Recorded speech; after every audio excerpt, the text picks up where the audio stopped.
Hey, Shalom, Yahweh Bahashem Yashai Brakatham, wa Yahweh Shemalatham Bahashem Yahweh. I'm Priest and Officer 500 Barak Yala. You understand? For the Brotherhood class, you already know what it is. Thursday, 5 p.m. Eastern Standard Time. We are live on I.S.U.P.K Montreal, I.S.U.P.K Toronto, I.S.U.P.K IET, and I.S.U.P.K in Boston, UPK on YouTube.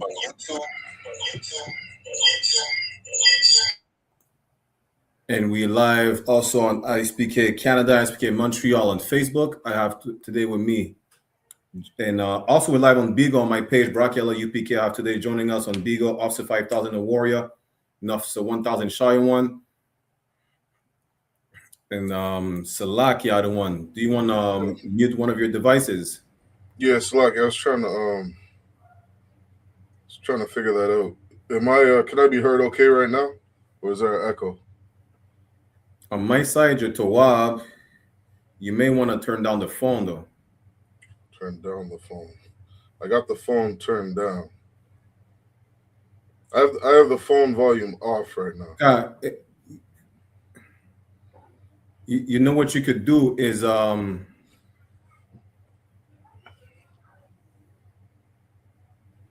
I can mute him on Bigo at the same time. I just forgot.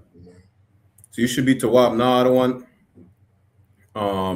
So again, this is the Brotherhood class. We're live, I.S.U.P.K Montreal, Toronto, IET, and Boston on YouTube, I.S.U.P.K Montreal, and Canada on Facebook. We're live, Barack Yella, UPK, Young Man, UPK, who's I think that's Judah. Yeah, you understand? This is the Brotherhood class, 5 p.m. Eastern Standard Time every Thursday. You already know where we teach since 1969 that the real biblical Jews of antiquity are so-called Blacks, Latinos, and Native American Indians, and we need to start gathering together, especially in these end times that we're in right now. You understand? We're seeing a lot of signs like Christ told us to watch for, where we're going to understand that it is time like never before to gather one another together. It's time to end all the quarrels that you have amongst brothers, amongst sisters, in your marriage, outside your marriage, and whatnot. It's time to lock in. We're about to see this part 3 of our series. I don't know if y'all noticed. Part 1 was with Officer Malak. We had part 2 with Salakia, newly raised Captain Kazak Imad. You understand? And now we have Officer a Warrior and Shaiwan with us. Of course, I don't want you. If y'all want to chime in, feel free to chime in. God. We're going to go over a couple articles and play a clip. We're going to understand how we're the only thing we got. When I mean we, I mean so-called Blacks, Latinos, and Native American Indians. We have nothing without one another. You understand? Without your parents, you have nothing. Without your family, you have nothing. Without your brothers and sisters, you have nothing. You understand? That's why it's so heavy, because Captain Hadar said this in class, right? On Tuesday for the scripture breakdown. Nothing matters outside the truth. You understand? Nothing matters. And guess what's being in the truth means? Brotherhood, sisterhood. Outside of brotherhood and sisterhood, which is the epitome of our culture, the epitome of our laws, there is nothing that matters, right? And of course, if there's any questions or comments in the chat, feel free to put your questions or comments in. You understand? Make sure if you're so-called Black, Latino, Native American, Indian, man, woman, on your father's side, click the sign in and sign out links in the chat. Whatever channel you're tuning in from, if you want to be part of the school. Salak, Yadawanya. Anything you want to say before we get into these articles real quick? God, no, this yeah, if I could, this is a heavy topic. You know what I mean? I say that because of everything we're seeing on the earth right now. You know what I mean? I keep seeing, what did I see? A group on I think as soon as I opened this Beagle app, I saw something about, whites got to gather together. You know what I mean? It was something like that. I've been on the app nothing but a minute, and I'm like, these other nations already understand how important it is to, you know what I mean, to gather together. And it's unfortunate that blacks, Hispanics, and indigenous don't. You know what I mean? One more point. I saw there was something that happened with the Asian dude that didn't get convicted for unaliving that young boy. And I saw a sister on Facebook post, You know what I mean? Now is the time to boycott Asian restaurants. And I'm looking at it like, okay, you know, you're starting to get onto it. You know what I mean? It's unfortunate that a young man has to lose his life. It's unfortunate that a young man and his family isn't able to receive justice in order for our people to wake up and realize, you know what I mean? There's something to gathering together. You know what I mean? So it's definitely a heavy topic. You know what I mean? I'm excited to get into it, and let's rock it up. Khan, Khan. Also, Warrior on the Beagle, you want to chime in real quick before we get into the topic?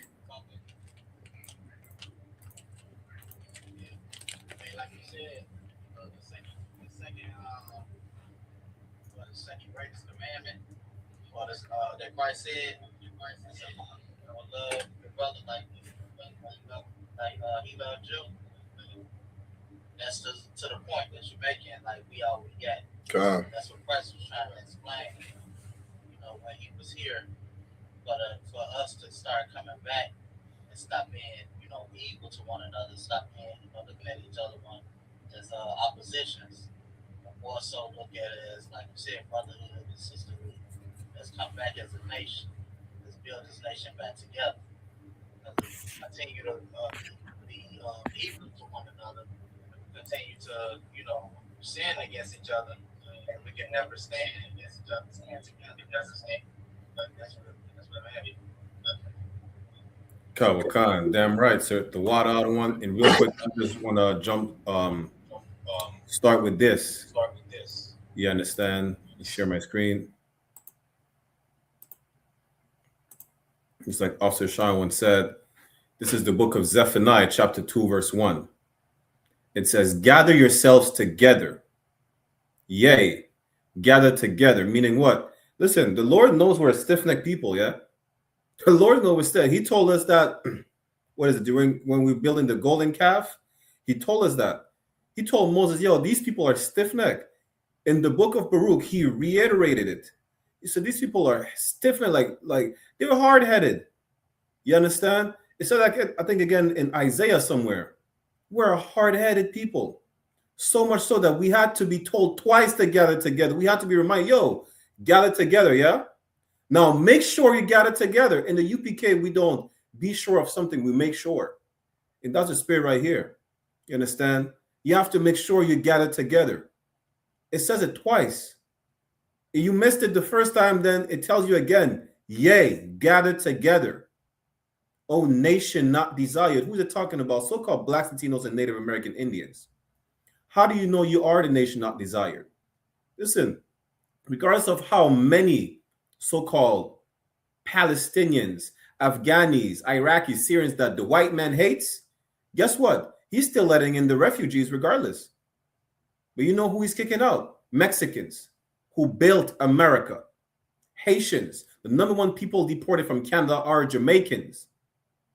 You understand? Not the illegal Africans, not the illegal East Indians that are running amok in West Coast, BC, and Brampton, right?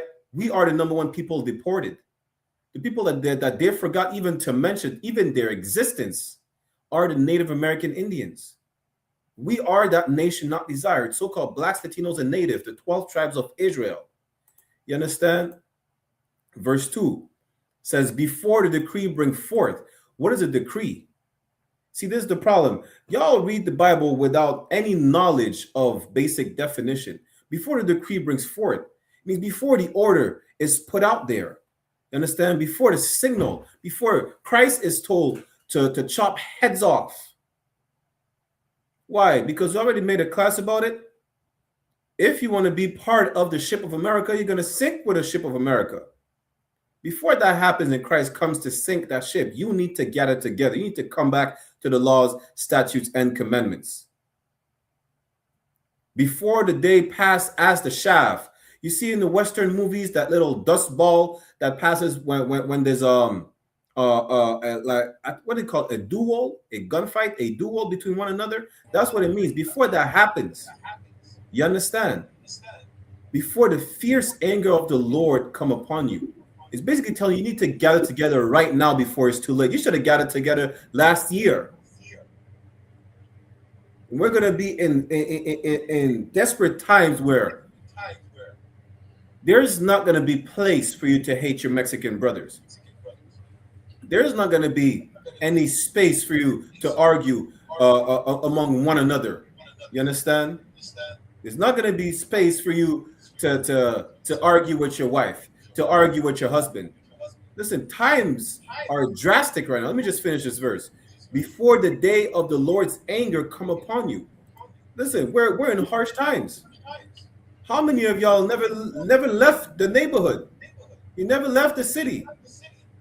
You know, I think also Shaiwan, I'm not sure if you're born in Jamaica, but I know I'm not born in Canada. You understand? A lot of us, and not to put no shade on Judah, because a lot of Judites, they know how to grow food, especially if their family's from the South and they grew up in the South. I ain't gonna ask for the northern tribes. Just like us island boys, you understand? You're gonna have to have no choice but to rely on each other. Manager and Hannah spoke about this last year on the lecture for the Midwest Fire Weekend. Where do we go from there? Y'all better watch these lectures. We watch these lectures. It's so important for you to be in these classes from Monday to Sunday. All these podcasts, all these shows, the lectures are coming up. Understand? Make sure you make it to Nashville for the Southern Cookout, to the Midwest Fire Weekend in Chicago this year. You understand? Make it like it's the Passover.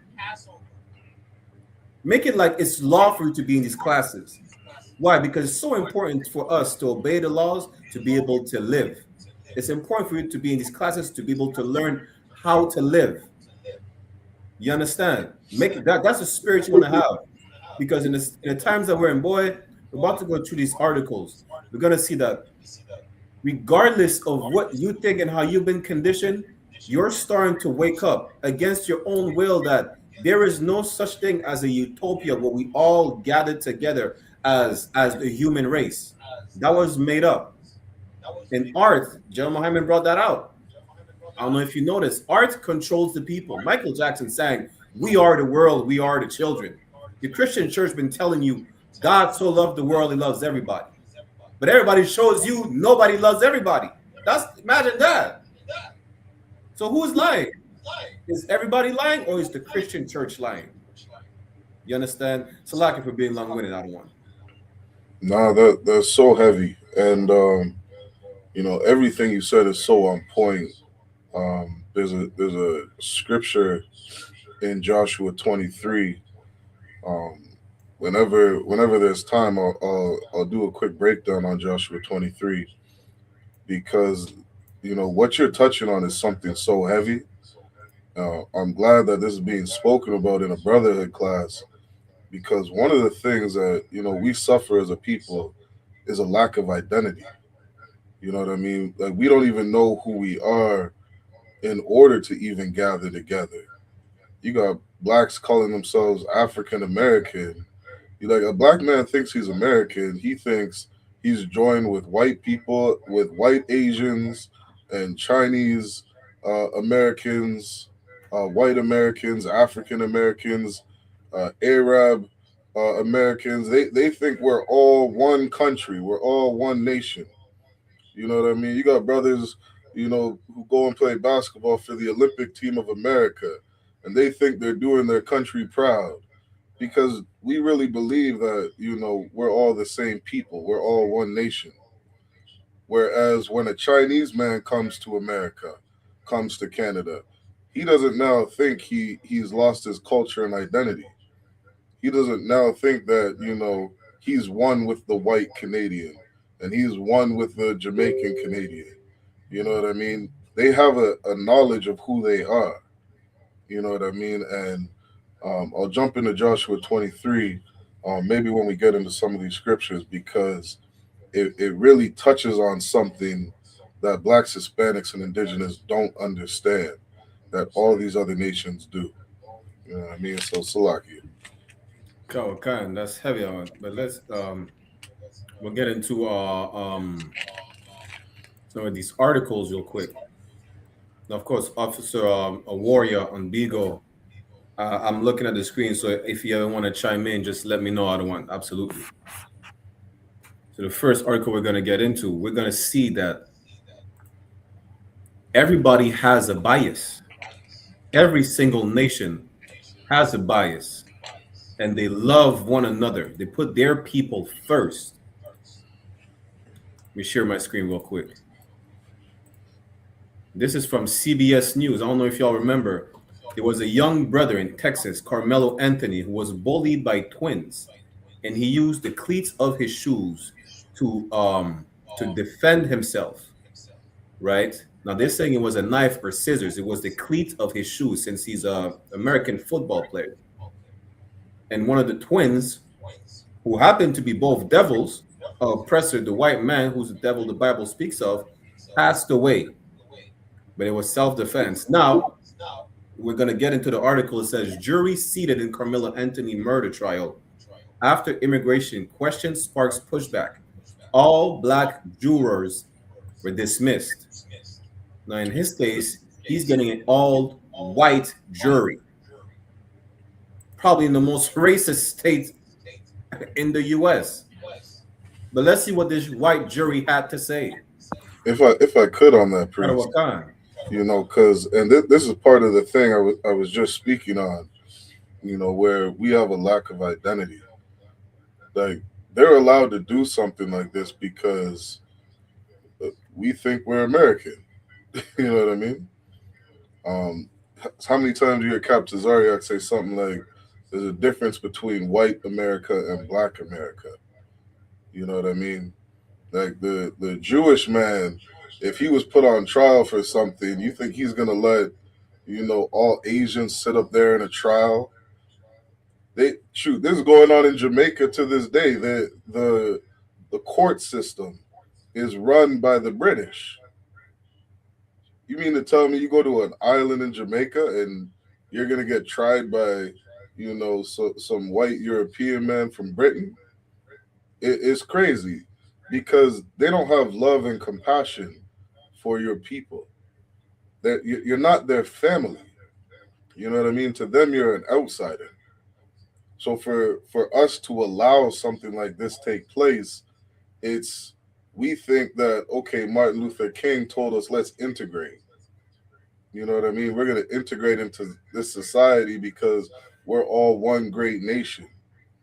Meanwhile, if we understood we should have never joined these people, we would fight to have our own court system, our own judges, our own jury. Something like this would never be allowed. Right. These are our enemies being in a position, you know what I mean, to judge us, to decide our future, our fate. You know what I mean? And they don't look at you as family. I remember this devil inside of Canada. He got caught by the police with I think he had like 500 ecstasy pills. And I think when you have over 2 ecstasy pills, for each pill, it's supposed to be 1 count of attempted murder. Damn. Because you take 3 pills, you can now overdose and die. You take 4 pills, that's 2 counts, you know what I mean, of attempted murder. 3 pills, that's 3 counts of attempted murder. You know what I mean? You got 500 pills, you got enough to take the life of hundreds of people. You see what I'm saying? That's why it's written in that Canadian law. This devil gets inside the courtroom and sitting in front of the judge, because he's a young man. I think he's like 20 years old. The judge is looking at this man like, damn, this young white man just threw away his whole life over doing something so idiotic. And the judges ended up putting him on house arrest. You know what I mean? They're looking at this young white man like, oh, he made a mistake. He messed up. He's about to throw his whole life away. Right. Let's give him a warning rather than throwing the whole book at him and put him in prison for the next 100 years. They're like, let's give this man another chance. And that's the love that they always show their own people. You know what I mean? we look at our own kids and they make a mistake, we're like, damn, like you fucked up. Let me have some compassion on you.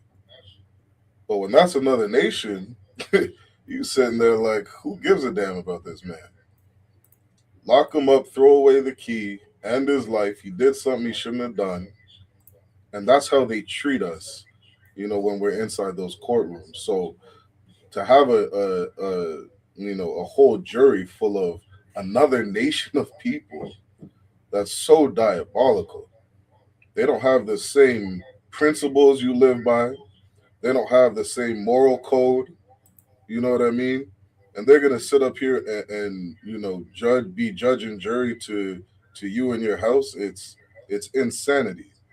We should have never integrated in this place. Salaki. And Salak, y'all one. That's heavy what you say. And I just want to add to it real quick because I was gonna wait till we get to the part of the article before we bring out this precept.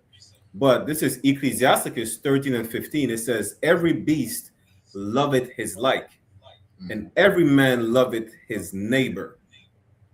Listen, that's what we're seeing right now in the Carmelo Anthony case. The whole white jury, it's not even just about having a different nation, right? As a jury, it's about having the nation that is opposing you specifically because they're going to twist the narrative that he unalived one of theirs. That was their potential nephew, whatever his name is, Metcalfe, whatever his name is, that devil, right? That twin. It could have been, their nephew. It could have been one of their sons, one of their relatives. Is their people.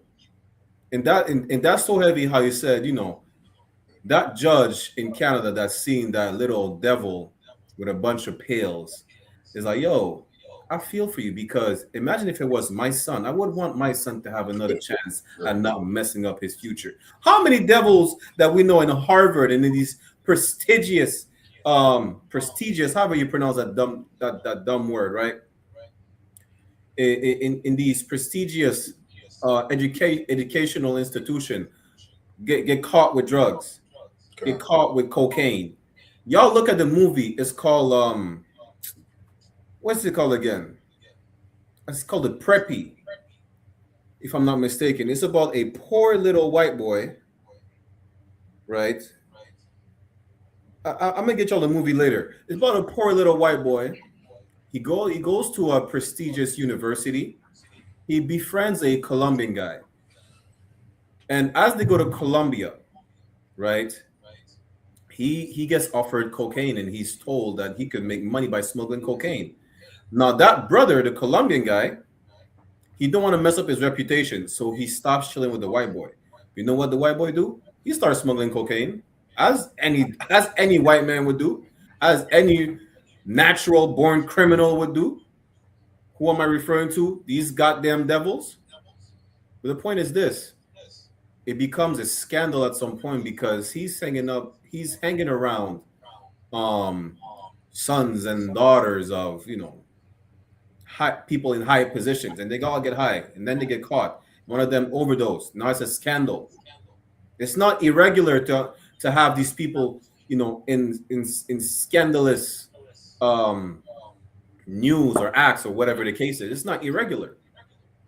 But then they get slapped on the wrist. Now, if it was a black man, what's that movie again? It was in Florida. That brother that played in a cowboy movie, he's in a movie in Florida, where they're looked at way differently in the eyes of white people. If it was a young black teenager, you understand, doing the same exact thing, or even that Colombian boy that he befriended, but it went right to jail. No slap on the wrist. There is no excuse. It doesn't matter the level of poverty you're in. And we're not justifying a criminal act that our people may commit because of their situation. But when it comes to you, there is no excuse for anything. You understand? I remember in high school when I was younger in the world, I had dreads. They were telling me to wear my dress a certain way. I could not wear my dress if it was not tied, like, for lack of better words, in the ponytail. You understand? It had to be tied. I could not wear my dreads loose. You understand? You have to present yourself a certain way for these people. When it comes to them, it don't matter. They're young, they're wild, it's understandable. they have to adapt. They'll grow out of it. When it comes to us, like, we have to make sure we walk on a straight line. We're walking on eggshells from the moment that our mother becomes pregnant. That's the most dangerous place, because she might be convinced that, yeah, you're gonna have to get rid of it. You understand? Shalom of Samasha Maria Basha Shabbat water for tuning in the Brotherhood class right now. But and that's the position that we're in this society, in this empire. So I wanted to keep that precept for later, but damn, what Officer Sharma brought out was so heavy that we had to bring it out again. It's Ecclesiasticus 13 and 15. It says, every beast loveth his like. There is no gray area in between this. If I could, Baraj. Out of what kind? Absolutely out of one. Yeah, and to one of the points Officer a warrior was making earlier, on where Christ said that we got to love our brothers. Like, this scripture is saying every beast loveth his like. And this is something that blacks, Hispanics, and indigenous, we've lost. We don't have love for each other. Let's say in Isaiah, the ox knoweth his master, the ass his master's crib. But my people, they don't consider. Like, we don't know who our owner is. We don't know where we come from. We don't know our identity. I remember asking this. I remember this brother was at Caravana, and he's out there. We're having Zabadi is having a conversation with him, and saying, like, why are you out here watching all these sisters dressed half naked? I remember. You know what I mean? And he's sitting there like, well, you know what I mean? Of course I'm coming out here to see all these beautiful women. And Zabadi asked him, would you let your daughters come out to Caravana and dress like this? And that brother said, hell no. You know what I mean? That's the compassion that we've lost as a people. We'll sit here and support, BET and the sisters, whoring themselves off in these music videos. We'll sit here and sell drugs to our own people. Just sit here and destroy each other. This is what we've lost as a people. This is what Christ was talking about when he said, forgive your enemy. He's talking about your own people. Because blacks, Hispanics, and indigenous, like we've lost that as a people. That love that we're supposed to have. That's natural. Like, these sisters out here aborting some of their babies. Like, you losing compassion for your own people, down to your own child. This is what we got to fix in the black community. We have to gather together and learn to love each other. We only do that by throwing away at these other cultures. You know what I mean? Cleaving to these other nations and, trying to mix with them. We got to focus on gathering together and loving our own. We do that. We never sit here to fight to integrate, when we get put in a position where you have nothing but white jurors. That's insanity. You know what I mean? We have to gather together and learn to love each other. And we'll get more into that as we get through this class. I just want to finish this precept real quick. Every beast loveth his like. Ecclesiasticus 13 and 15 in the Apocrypha. Every beast loveth his like, and every man loveth his neighbor. We're about to see that right now as we keep on going in this article. You understand? Imagine that. They dismissed a whole black jury just to accept a only white jury in the case of Anthony Carmelo. Let's bring the article back, right? And you'll understand that precept exactly that we just brought out. Again, it says 12 jurors and 6 alternates have been chosen for the Carmelo Anthony murder trial, right? A pool that started with 589 prospective jurors, prospect, was narrowed down after a day of vetting by prosecutors and defense attorneys, meaning they were vetting these potential jurors. You understand? They check if they were qualified or not to determine the fate of this young black man who was accused of murder despite him defending himself while being attacked and being outnumbered.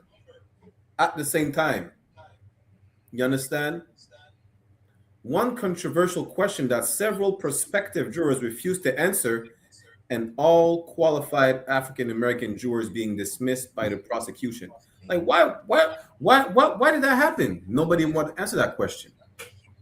The prosecution argued that they thought that the circumstances surrounding the crime were race neutral and should not require a diverse panel of jurors. See, listen, I want to wait till we bring these precepts out. But you see the thing? They said it's race neutral. Therefore, why do we even require a diverse panel? If it's race neutral, why not have a diverse panel? Why not have a diverse jury? If it's race neutral, why is it an all-white jury in the most racist state in the United States of America?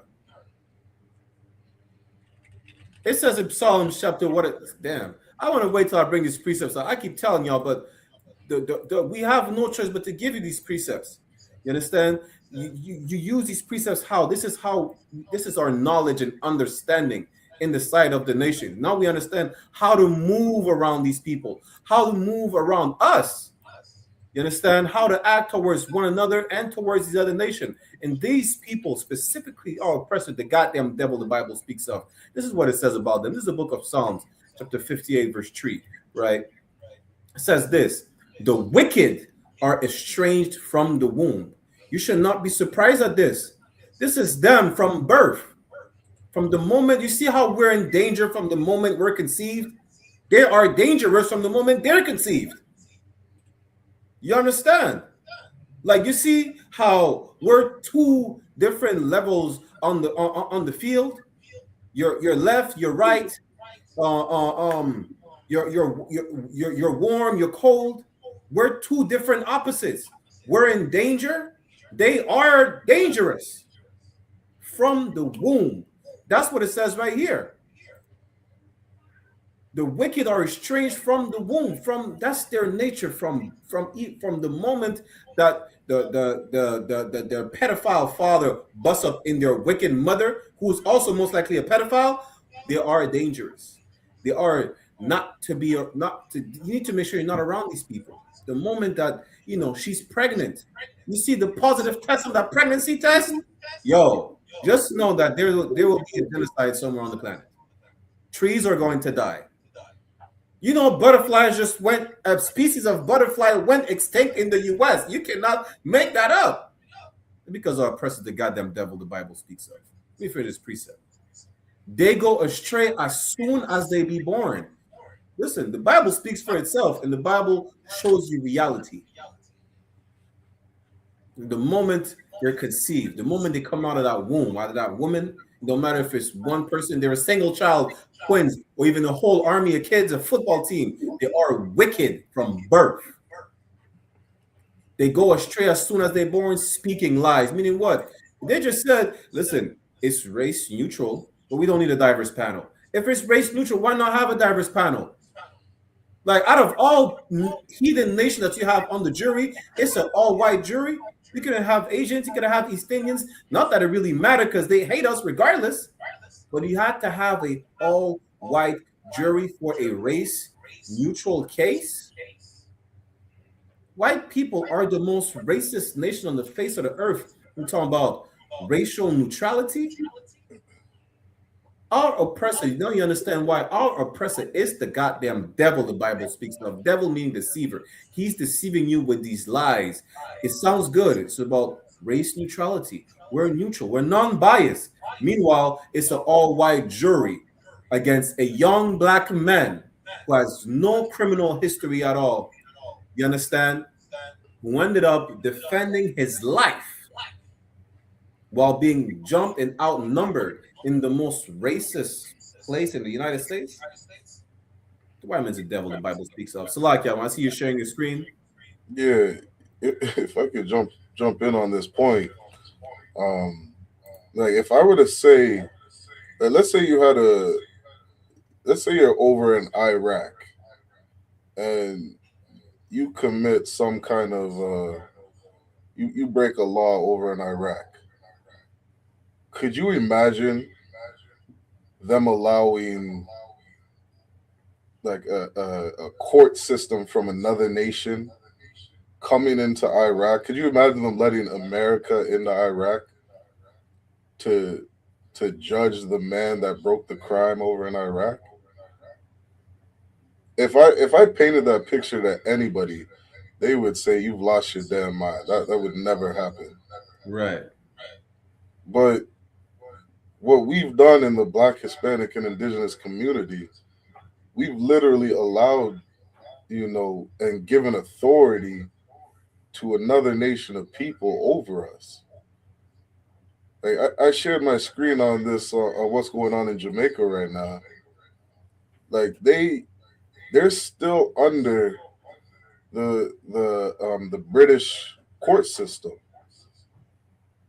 I hear all these Jamaicans talk about how, we're free, we got our freedom, Emancipation Day, this and that.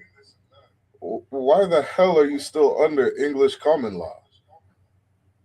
Like this, I'll just read a quick thing on this. It says, Jamaica's court system is based on English common law. The structure includes local trial courts and domestic appellate court, but the right to appeal extends across the Atlantic. The ultimate court of final appeal for Jamaica is the Privy Council of Britain. You see what I'm saying? This is what Martin Luther King fought for. He fought so that we don't have to have our own schools, our own businesses, our own hospitals. He fought to integrate us into their goddamn court system where they can even say something like, this is supposed to be race neutral. This is insanity that we're living in today. Right. We are not the same people. All that one love, Haile Selassie bullshit is a fantasy. All men bleed red, we're all one people. All that stuff is nonsense.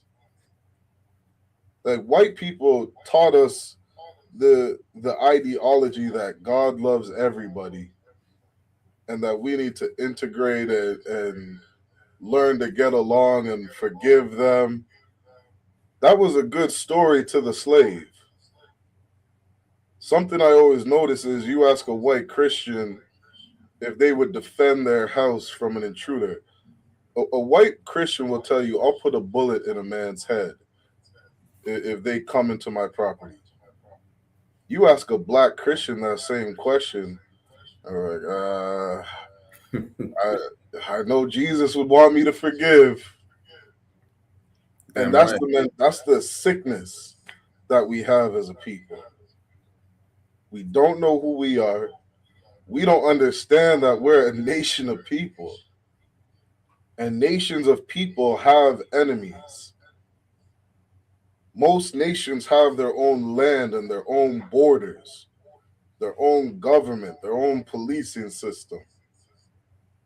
You're in America, you wouldn't allow some Asian judge to fly from, whatever city in Asia to come try, some domestic court problem. That's insanity. Everything is race related. You know what I mean? When you're living in like a quote unquote melting pot like America, everything is race related. Because black people have different moral codes than whites. Whites have different moral codes than Asians. They don't live by the same rules. Nor do they give a damn about you the same way they care about their own people. This is an absolute nightmare blacks, Hispanics, and indigenous are living, where we've integrated into these people. We need to separate. We need to gather together, join together, build our own kingdom, our own nation, our own borders, and learn to love each other. Khan. Most in Christ. Hey, Officer Shawn, that was heavy, you understand? And real quick before we get into the article, I see a few comments in the chat. Brother was saying, I was provoked to jealousy when I heard about that jury. Listen, we should be mad. We should absolutely be mad, especially when we're told to not be mad. We're told to be, pacified. That's the problem. You understand? We're told that it's wrong for you to be angry when something wrong is done to you. That's how we're conditioned. We should absolutely be appalled. Is sugarcoating it. I ain't gonna hold you. You can be appalled. You're sugarcoating it. Be pissed off. Be to the point where it says what? Be angry, but sin not. This is the state that we should be in.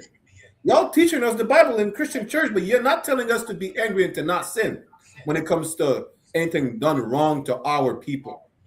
When it comes to seeing black men being lynched in 2026, a whole white jury in Texas in 2026.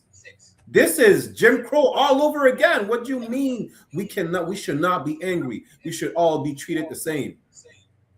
If that's the case, shouldn't any white criminal be prosecuted with an all-black jury? Listen, prosecute any white supremacist with an all-black jury. Right. And I ain't gonna hold you. It ain't gonna make no difference because our people have been taught to love white people. Y'all been taught to hug Klans members. So even if you have an all-black jury, listen, a Klan member is safer with an all-black jury than a mixed or all-white jury. I ain't gonna hold you. In this day and age, that's a fact, and that is a sad reality. You understand? Yeah, that really is. I remember that family. They were crying.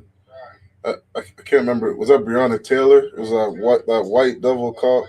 They hugged the woman in the court. That's our people right there, man. He's a police officer that unalived a brother that she was sleeping with. She thought it was an intruder in her house, and she unalived him. Mm-hmm. And then the family hugged her in the court. Yeah. Dylan Ruth Storm was hugged and said he was forgiven by the family of those that he unalived in the church. You white people are safe around us. You're safe. That's why it says in Isaiah the whole head is sick. Damn right. You know what I mean? Blacks, Hispanics, and indigenous, we are sick. Stockholm syndrome is real. You know what I mean? We've suffered so many different abuses from our oppressor. You know, we've lost our damn mind over here in North and South Central America. You know what I mean? We're absolutely sick. You know what I mean? That's why Christ said, I came for those that need a physician. That's how you know, Christ only came for blacks, Hispanics, and indigenous. Right. There are people that need healing. You know what I mean? Because like these stories, they're absolutely sickening. And before we keep going on the article, because we have another article and a quick clip to play for time's sake, I want to get through these comments. Also, it says it reveals the hypocrisy of these devils to act as if they're not this way. You know, they act like it's this. We're non-biased. So if you're non-biased, why do you have an all-white jury? It's like we're on the Beagle app right now. We're also tuning live on the Beagle app for our Brotherhood class, right? Which we always do every Thursday. Every now and then we switch it to French and English. It shows what? When we have these debates, they specifically pick certain judges that would go against either side. They're biased. You cannot be biased when judging a matter. It doesn't matter if you're here or not. You cannot be biased. And this is proof that it tells us that in the law, to not be biased, to have a just measure. It tells us that in the law. You understand? Of course, the law was given to the Israelites. So how can we expect no one else to not be biased? We're the only people who are fit to judge every single matter. It says that in Corinthians, we will be able to judge small matters, even the smallest matter. I'm just paraphrasing. Why? Because we're the only people that are fit to rule. The only people that are fit to rule. You think nobody's going to be held accountable in the kingdom if they do something wrong? They will be held accountable regardless. You understand? You think out of rage, one of for 1 Corinthians chapter 6, right? Let me pull it up real quick. Let's say something happens, right? In the kingdom. One of Officer Shilo's slaves, he's cleaning the pig pen while I pass by, and I get dirt on my garment, on my shoe. I could just unalive Officer Shilo's slave. They think that I could just do that? You understand? Right? The point is this: I will be held accountable. You understand?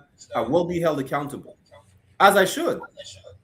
Just because now that we're in rulership and it says to do unto her double, we're just gonna go to Africans and unalive Africans. We're just gonna do the same thing the white man does to us, or did to us, or keep doing to us. See, this is why there is not one nation that is fit to rule, but the 12 tribes of Israel under Christ, under the Most High God. Let me get this real quick, right? Salakia. This is 1 Corinthians chapter 6, verse 2, and then we keep going in the article. Do ye not know that the saints shall judge the world? For time's sake, the saints, who are the saints? Israelites. I think Psalms chapter 5 and 50 or 50 and 5, it tells you who are the saints, Israelites. Throughout the Bible, the saints are the ones who are under the covenant. Who's that? Israelites. Basically says, do you not know that the Israelites will judge the world? We will be the judges. We will be the jury. You understand? And if the world shall be judged by you, are ye unworthy to judge the smallest matters? You understand? We will judge every single matter on the planet. It don't matter how small the matter is. It don't matter if it's a property dispute. It don't matter if, listen, like I said, if I unalive one of Shilo's slave by accident just because I don't like his face, you understand? I will be held accountable. There's not going to be, Shiloh one is not going to be biased whether or not he likes the slave. We're not biased in here. We're all held accountable to the same standard. That's why you people are not fit to rule. Israelites are fit to rule. You understand? And this is why it's so important for you to be in these classes, for you to understand this, that you need to come back to the Lord so that righteous rulership is put back in place. Because without righteous rulership, you will have an all-white jury like you're having right now in the Carmelo Anthony case. But let's keep going with the article because we have another one, right? For time's sake, Salakia. Let me jump down there. This is the key part, one of the key parts of the article, right? It says, media coverage raises concerns about juror bias. When prosecutors ask prospective jurors if media coverage of the case had led them to form opinions, several, meaning multiple, admitted it had. Listen, what did they read in the news? Young black man killed a young white boy, stabbed him to death. That's what they read in the news. Now they're being, and they're honest about it. Apparently, they're non-biased, right? They're saying, yeah, we're biased. Yes, it affects our judgment. Yes, we're gonna be against them. When prosecutors asked prospective jurors if media coverage of the case had led them to form opinions, several admitted it had, with one replying, I don't know if it's going to affect me, but I can't tell you those thoughts are not inside my head. What thoughts? About a young black boy taking the life of a young white man. That's the thoughts that was put in his mind after seeing the media coverage, and especially biased media coverage. We all know that's propaganda. You pull up articles about Carmelo Anthony. It's a murder trial. It doesn't say self-defense anywhere. You understand? It says he was stabbed with a knife. He was stabbed with scissors. Come to find out, he defended himself with his cleats on his shoes. You know, cleats is for tractions. For those who don't know, right? When you play like sports like football, American football, he defended himself, being jumped by two bullies that are known bullies. This is the proper. This is what is not telling you about the case. Now the media coverage say, yeah, you know what? It do influence our judgment. Yeah, we're not supposed to be biased, but we will be, I guess. Because listen, it could have been my nephew that got stabbed by this young black criminal. It could have been my nephew. It could have been my son. These little white girls, they're gonna say, could have been their husband, their future husband. Hey, listen, let me help you, you little white girls. He had a twin. You understand? Y'all better mourn him. It was a tragedy, but he had a twin. So y'all focus on the twin. He gone. You understand? The point is this, right? They're just admitted that they're going to be biased with their judgment. And this is what we just read again in Ecclesiasticus 13 and 15, right? Every beast loveth his like. They're going to make sure they're going to watch that media coverage over and over again, as you should watch the slave movies over and over again. Not because it's going to make you biased. You will just wake up to the truth. Like Christ said, the truth shall set you free. But they just want to make sure that their hatred is deeply rooted. Even though it's going to be here regardless, they want to make sure there's nothing that could wave away that hatred for blacks, Latinos, and Native ever. They don't care if they're going to be biased, and they can't be if you're on a jury. They don't care about that. They admitted it to the prosecutor. They think the prosecutor is going to change the jury? The prosecutor is biased, but they don't give a damn. And every man loveth his neighbor. That's their son that lost their life in their eyes. Well, guess what? It could have been my son. It could have been my brother that got jumped. What should I tell him? Not to defend himself? That's what I should tell him? And what if Carmelo Anthony had lost his life? Then what? You know what would have happened? They would have got a slap on the wrist. It would have been an incident. They never meant it. You know. It was never meant to happen. That's what would have happened. Now that Carmelo Anthony is the one that they say was the perpetrator or the aggressor, come to find out he was just defending himself, they're gonna say, well, you know what? Black people are what Donald Trump said about the Central Park Five. They are super predators. That's what Donald Trump said about 5 innocent teens, black and Latino, about some white woman that got sexually assaulted. I think, in Central Park. That's what they call it, Central Park 5. He said they are super predators. Come to find out, all of them were innocent. That bias that is playing in these juries' mind is all propaganda, meaning false information to create a narrative. When we tell you to watch these slave movies, this is not false information. That's actually all sugar-coated. I keep telling you, so like I'm translating a document for Officer Shayan, Officer Kayadwan, you understand? Officer Mashamar, I'm translating a document for them. When you see all the atrocities that happen in the French Caribbean, they literally blew us up. I'm not making this up. They stuffed our anal cavities with cannon powder and lit us up. And you would have thought, you know what? That's exaggeration. Come to find out, they were doing that to Hamites in Congo. They were stuffing them with dynamite and blowing them up. And they were going to trial for that. You understand? They buried us to the neck, poured honey on our faces, and let the red ants and the wasp eat us alive. That's not propaganda. That's facts. And you hate to hear the facts. You want to what? I'm gonna bring one last precept before we jump to the other article for time's sake. This is what Isaiah chapter 30. This is what you love to hear, right? And of course, I wonder if you want to chime in at any moment. Isaiah chapter 30, verse 10 says this, which say to the seers, it's talking about you. This is what you said to the people who are seeing, to the prophets. This was to the watchers, to the watchmen. This is what you, as the flock, Tell the herdsman, tell the shepherd, see not. Close your eyes, turn a blind eye. And to the prophets, prophesy not unto us right things. You don't want to hear that you have to separate from these nations. You don't want to hear that you have to gather together away from these nations. You don't want to hear that Martin Luther King was a sexual deviant sellout that only wanted to sleep with white women.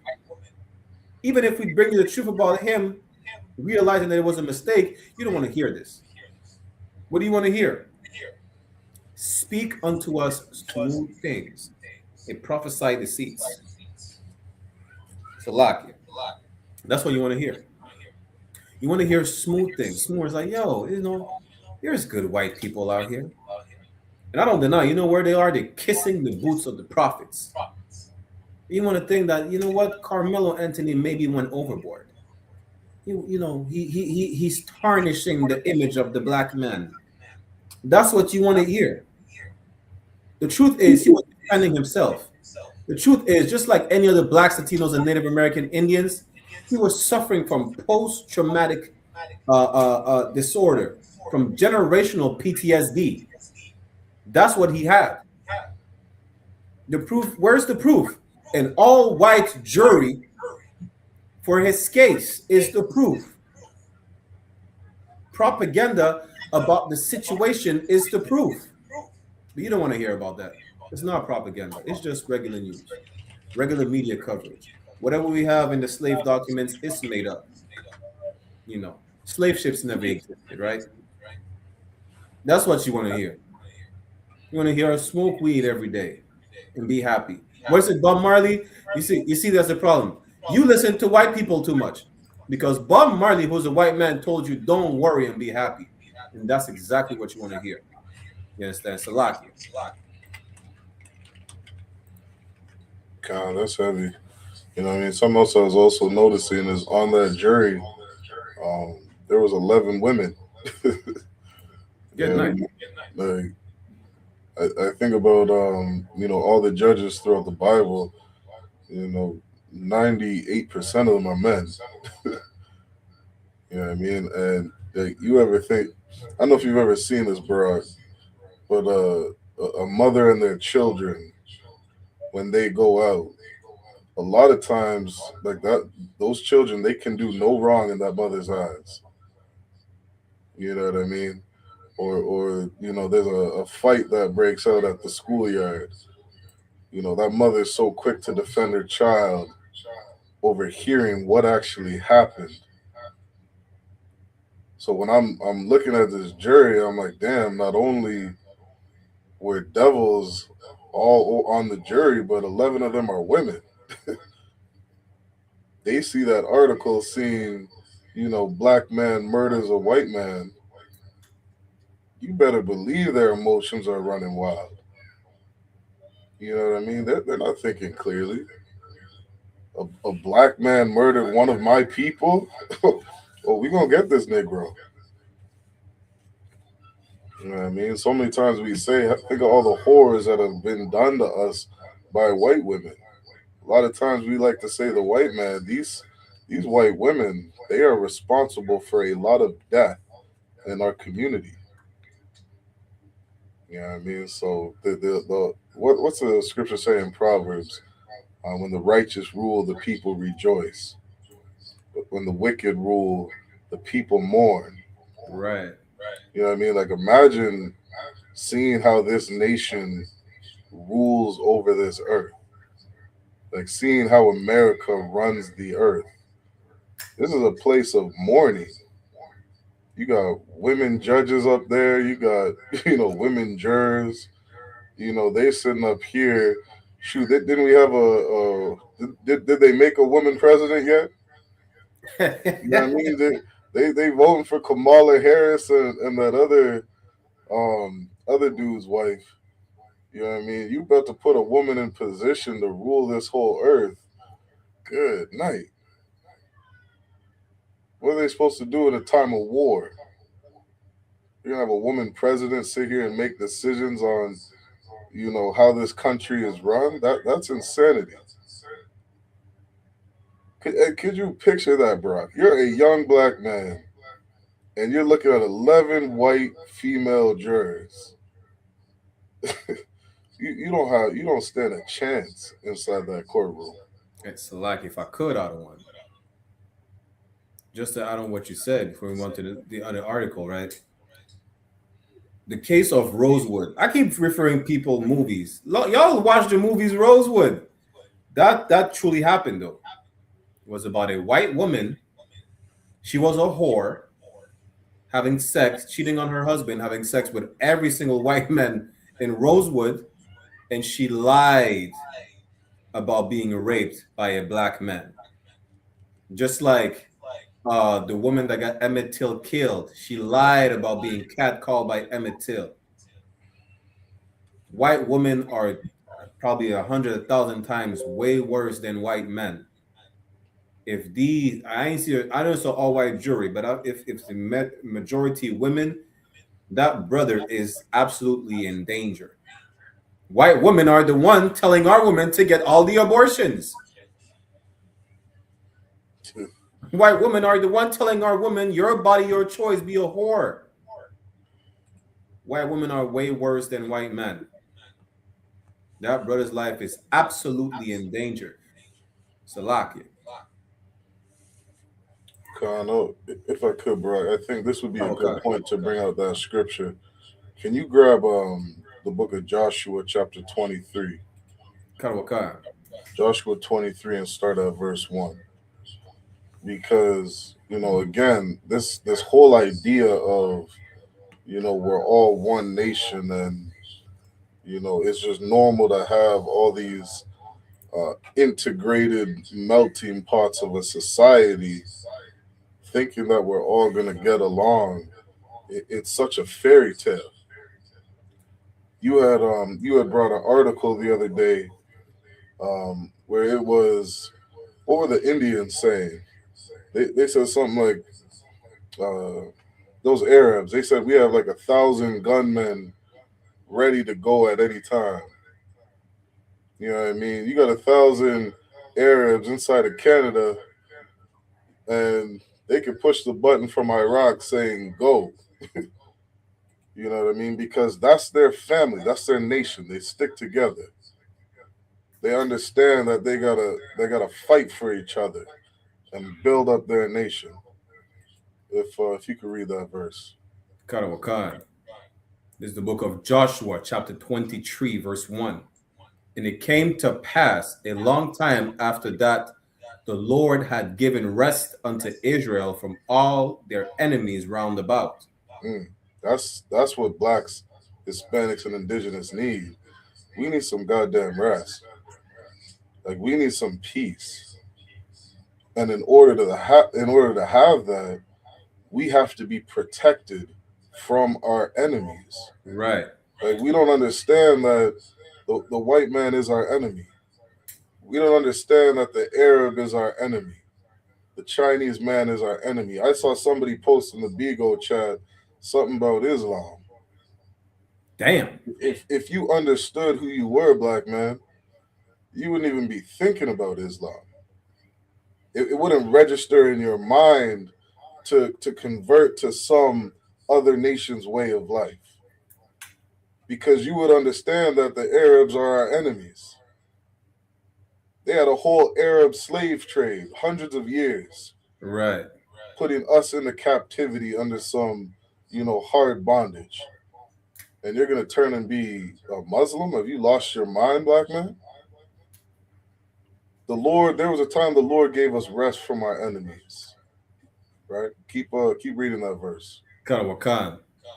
That Joshua waxed old and stricken in age. Keep going. Karawakan.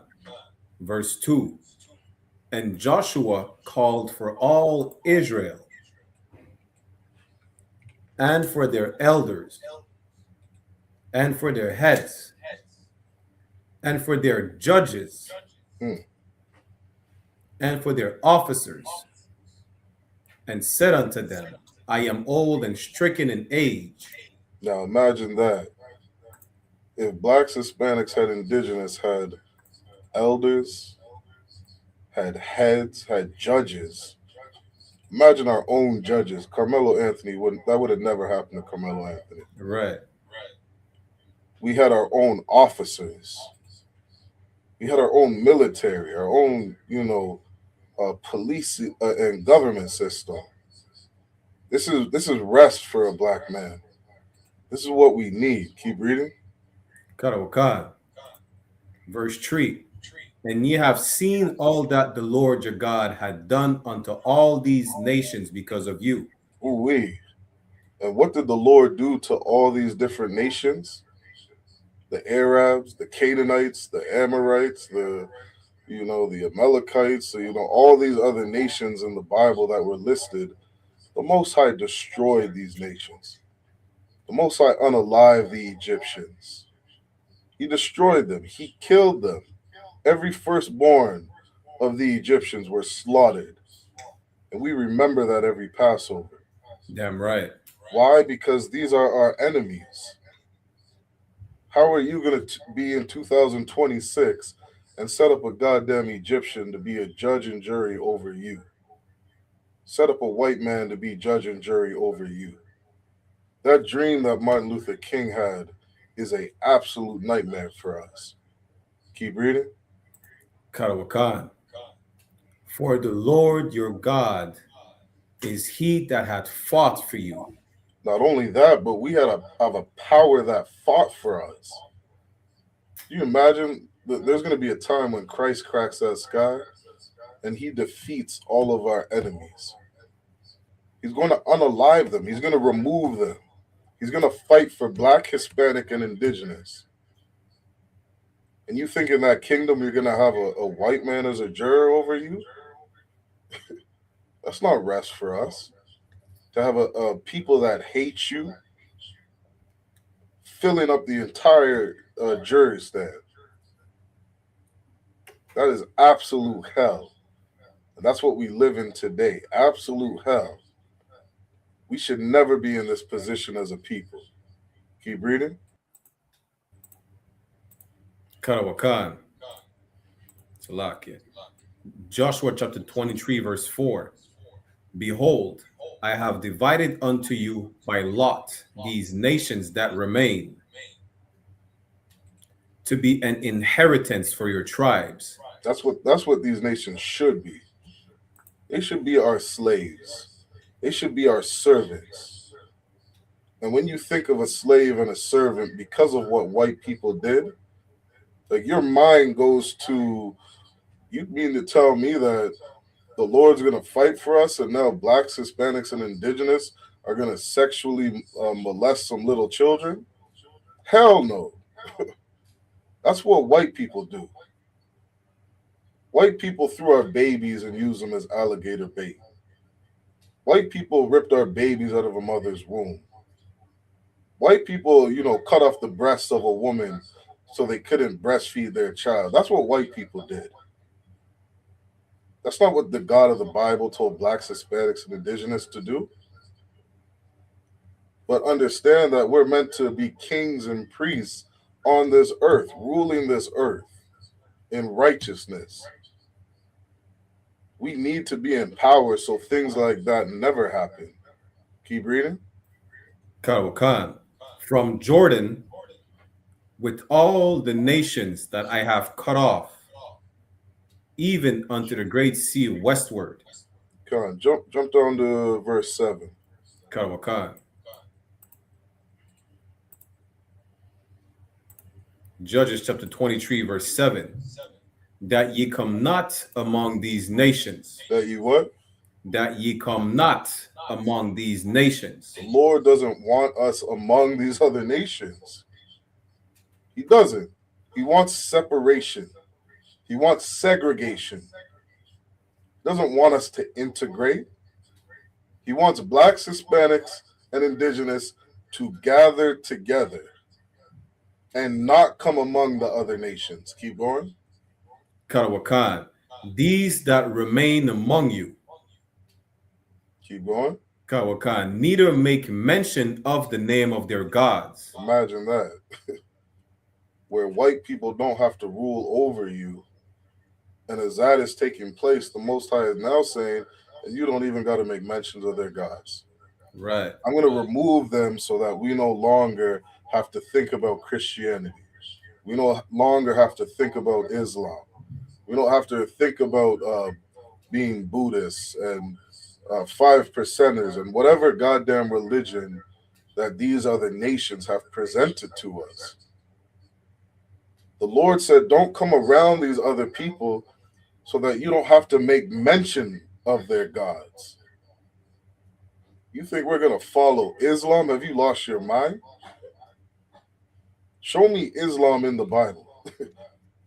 Show me where God told the children of Israel, to follow the nation of Islam. You're not going to find it.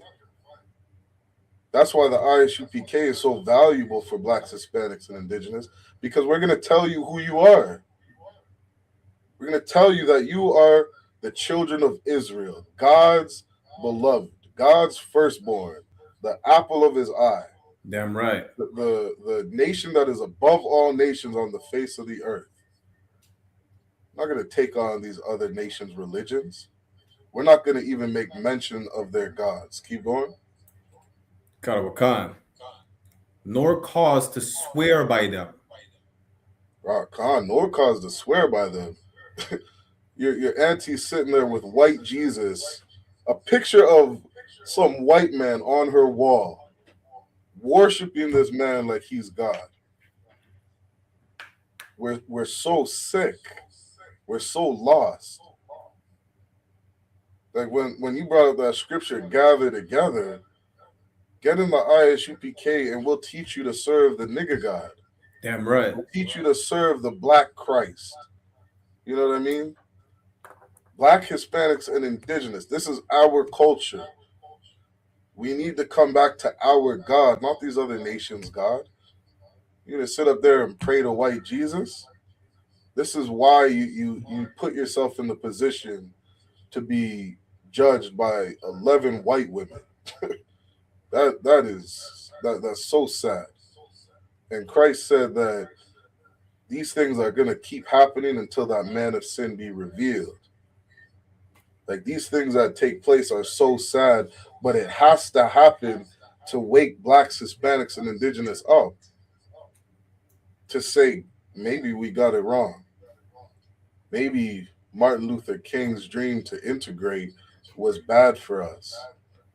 Maybe like that sister waking up and posting, maybe we should, no longer buy and support Asian food, Asian restaurants. You goddamn right we shouldn't. We need to gather together because these people are our enemies. And if we had any sense, we would pray that the Most High destroy them. Remove them out of our way so we can come back to serving our God. Keep going. Karawakan. Neither serve them. Nor serve them. Imagine serving this nation. King Solomon said, I saw princes, walking the earth as servants. He saw blacks, Hispanics, and indigenous, a people who are meant to rule, serving this earth. When the Most High told Rebecca that the elders shall serve the younger, not supposed to be serving white people. You know how sick that is? You know how much better we are as a people? There's nobody stronger, smarter, more intelligent, more capable than a black, Hispanic, or indigenous man. Damn right. See it on this earth. We have the greatest inventions. You can't touch us just look at the Olympics alone. You can't jump higher than us, run faster than us, jump farther than us. You put a black sister in the skating rink for the first time, she's winning the gold medal. You put a black sister inside of a swimming pool, as soon as she's in there, she's winning the gold medal. You can't touch us on any level, but yet we're sitting here serving white people. That is insanity. Keep going. Karawakan. Nor bow yourselves unto them. Bowing to that white Jesus. That's crazy. Get one more verse. Keep going. Karawakan. Joshua chapter 23, verse 8. But cleave unto the Lord your God. That's what we should do. We shouldn't join these other nations. We shouldn't serve them. We shouldn't bow down to their gods. We shouldn't be kissing some rock in Mecca, worshiping Muhammad, some other nation. When these people, they tell you in the Quran that the black man is nothing.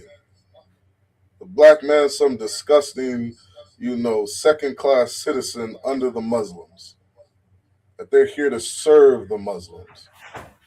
And you're going to go and be a second-class citizens to the Muslims? To the Arabs? Are you crazy? God said, cleave unto your God. Cleave unto your nation, your culture, your identity.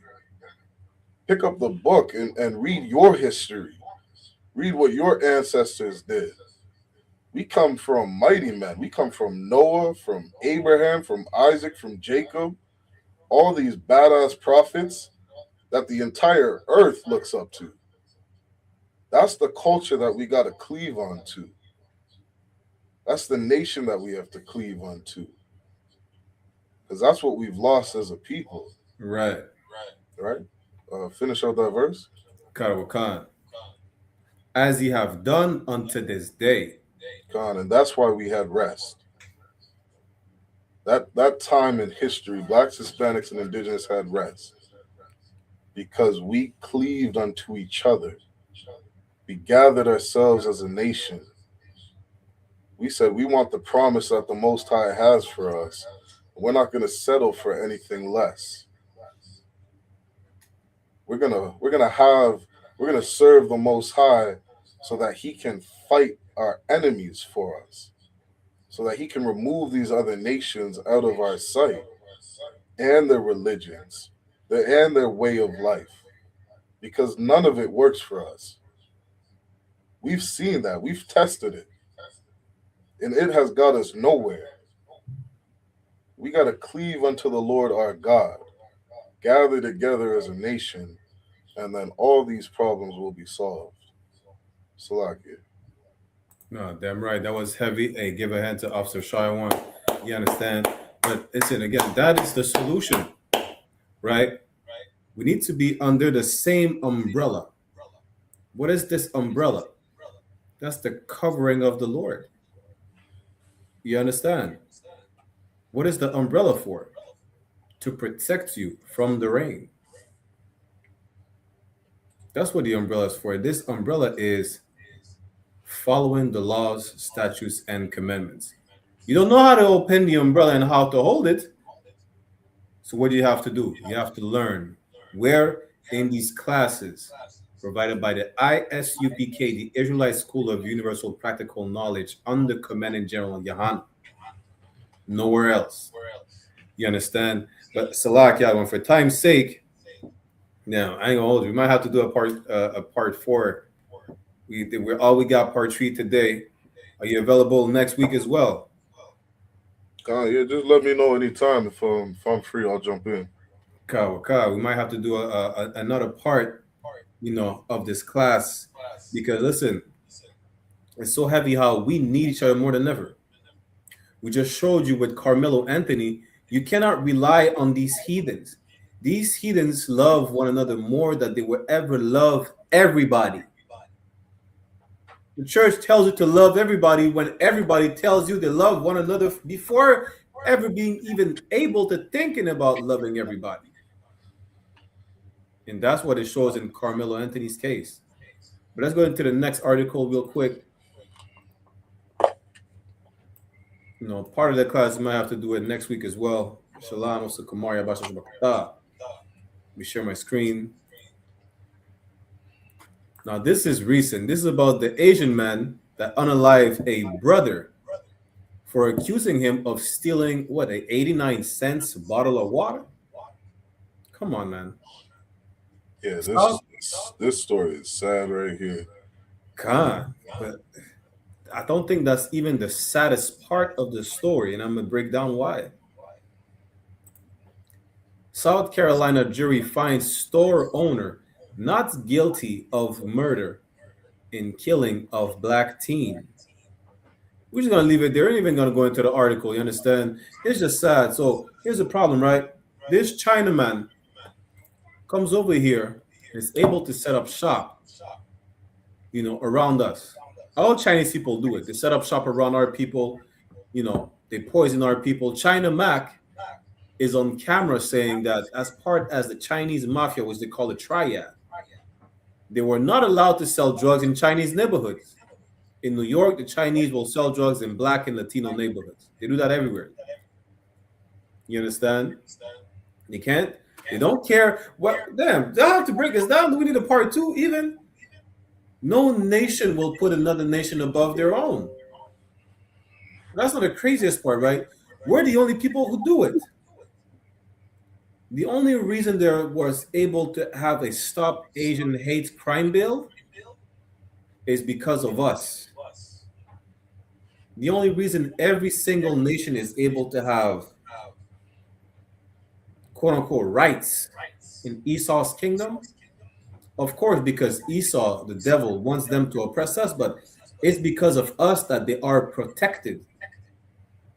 I'm gonna give you a perfect example, right? And I'm not making this up.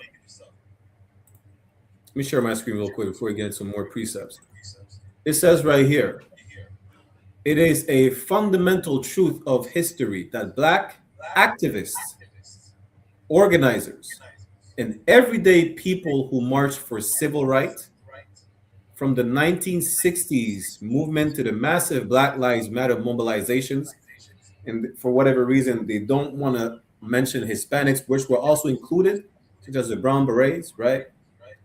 Did so to dismantle systemic barriers and ensure fair treatment for everyone.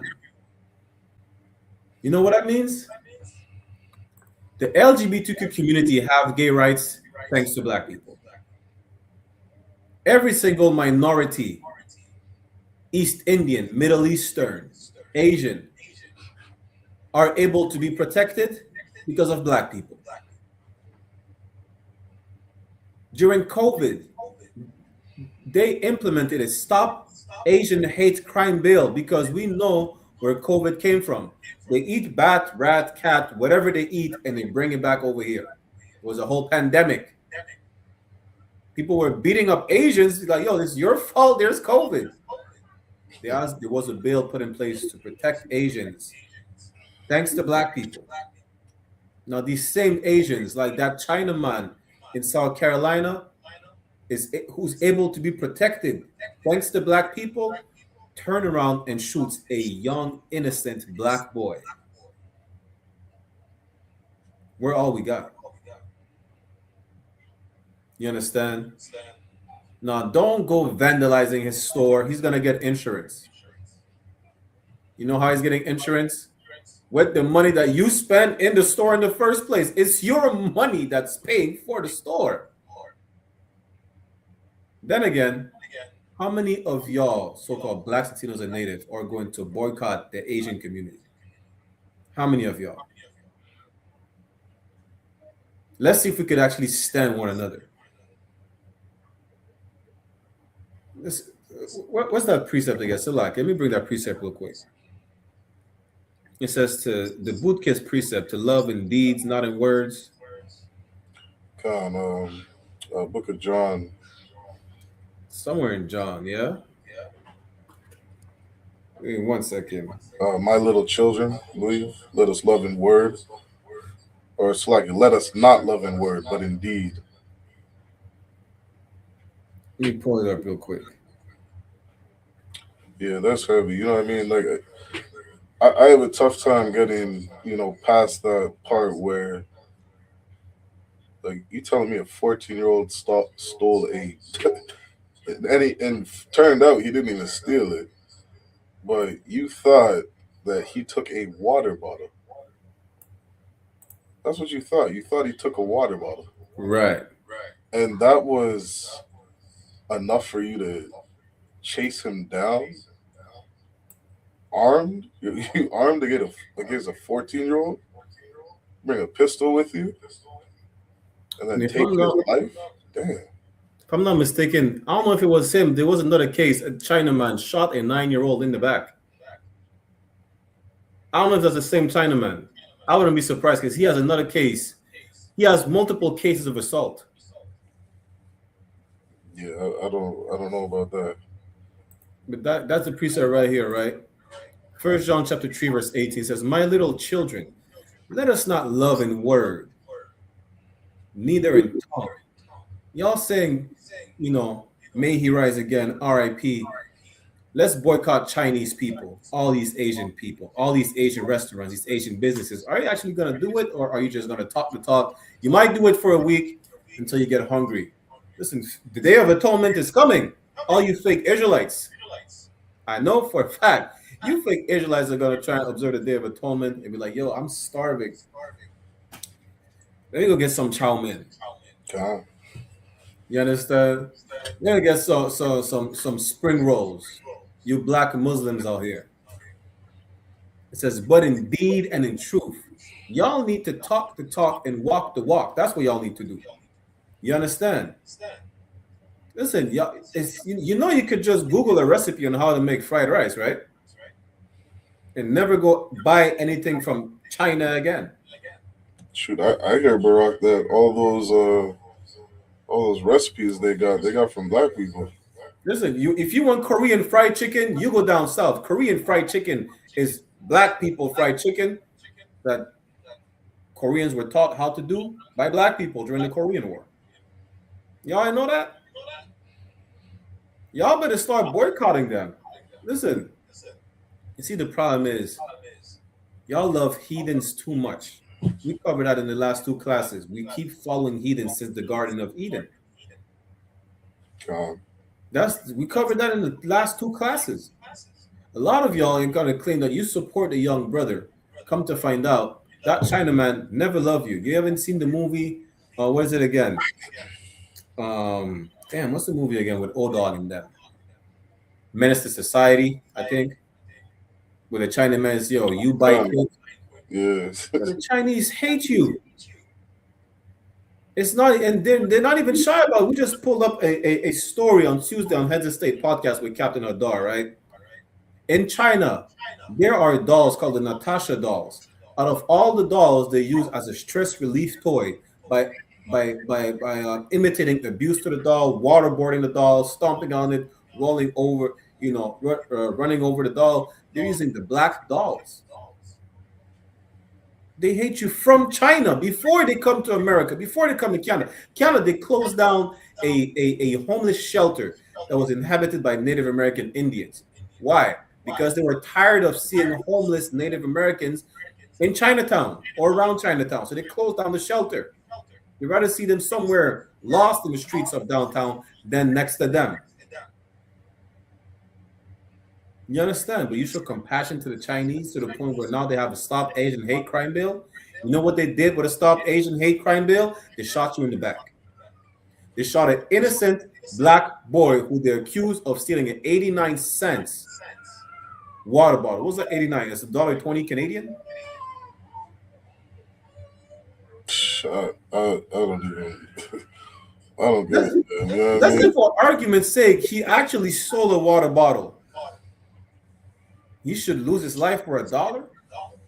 It shows you that your life to these disgusting, filthy heathens from the tabernacles of Moab, who are the Chinese, the Ishmaelites, who are the Arabs, the Edomites, who are the white man, the devil the Bible speaks of, is not even worth $1. You think they care about making you lose $1? They're stealing a couple of dollars from you. You think they give a damn? They didn't. Even when you were worth more than $1 during slavery, they could replace you. That's why they had breeding farms. You understand? You're not worth more than a penny to them. What was 89 cents back in the days? You know,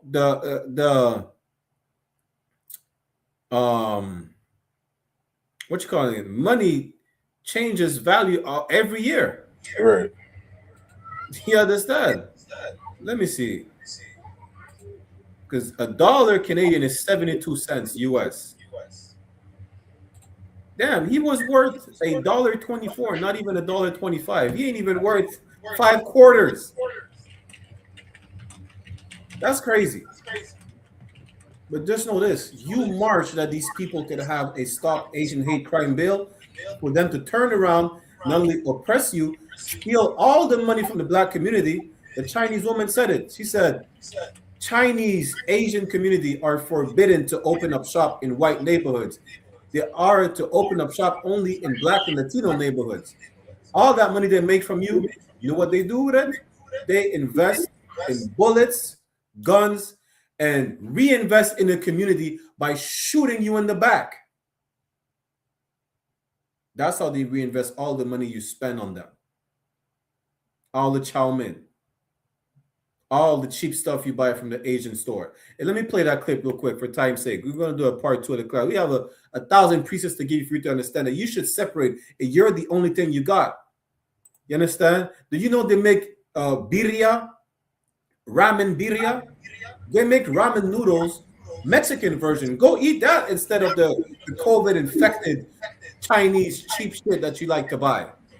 You're probably going to get COVID, the norovirus, the hantavirus, whatever virus they get by spreading, they spread by eating bats and rats and whatever they eat over there in China. Apparently, they make soup fetuses.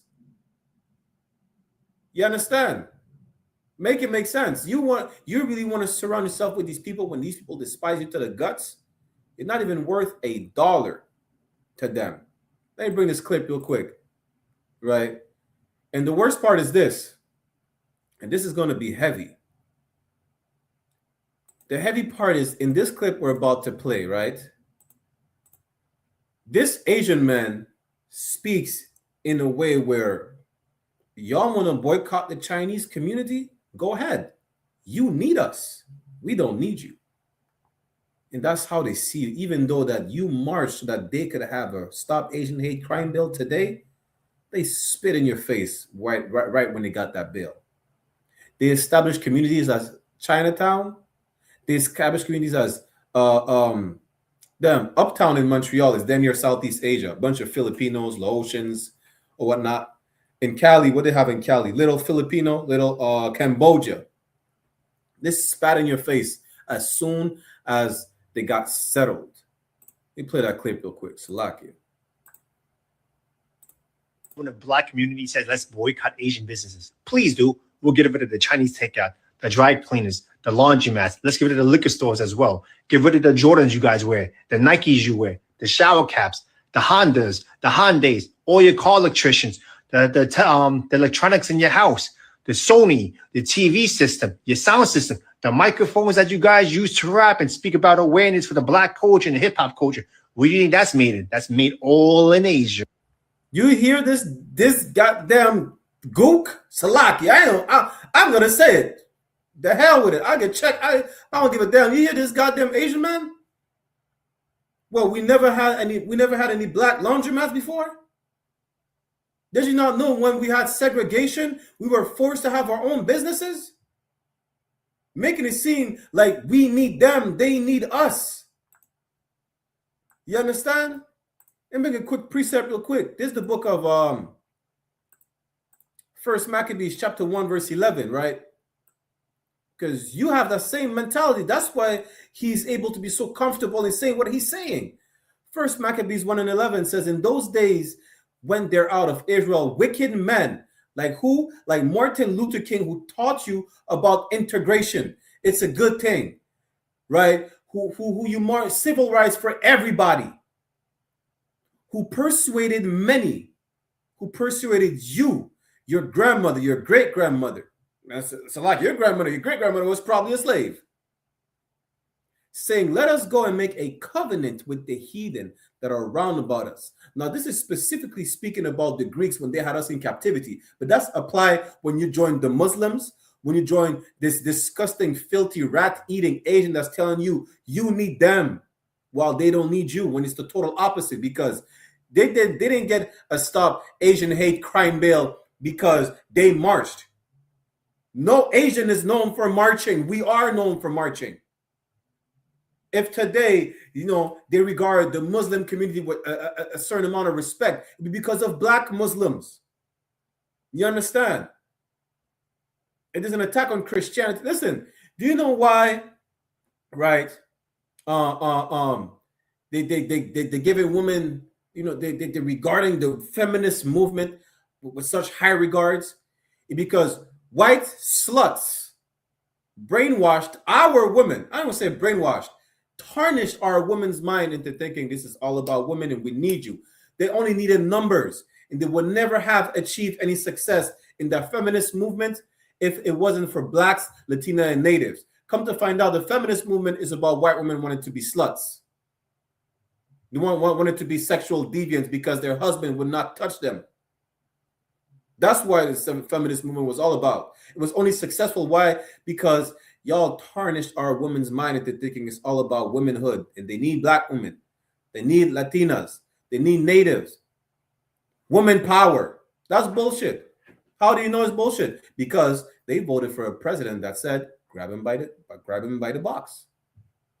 They voted for a convicted rapist who happens to be on Epstein's island eating little white boys and little white girls and doing who knows what.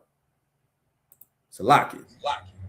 God, if I could jump in too, like this is, to another point, understanding, like really understanding these people are our enemies, because you're gonna sit here and say that what, you boycott me, you can't have that Honda Civic you like driving, when a black man would say, who gives a damn?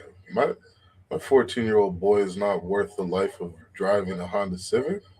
Right. I don't give a fuck what you have to offer me. You telling me that's worth a 14-year-old boy's life? That's how much hatred they have for us.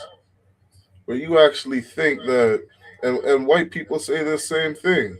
You guys, we took you from Africa, we brought you to America, and now you have running water. As if you murdering my people is worth having running water, worth having some sewage system. I'm not even going to get to the point of saying whether you created the shit or not. But the fact that you actually believe in your mind, well, now you can't have a microphone. Now you can't have a TV. Now you can't have that head suit that we made in China. God forbid I can't wear Nikes anymore because of the disgusting act that was done to my people. Right. He's not even thinking about that. I'm supposed to be affected because I don't have a goddamn TV in my house. That's what's worth a 14-year-old's life. You have to accept my oppression. You have to accept me taking a 14-year-old's life.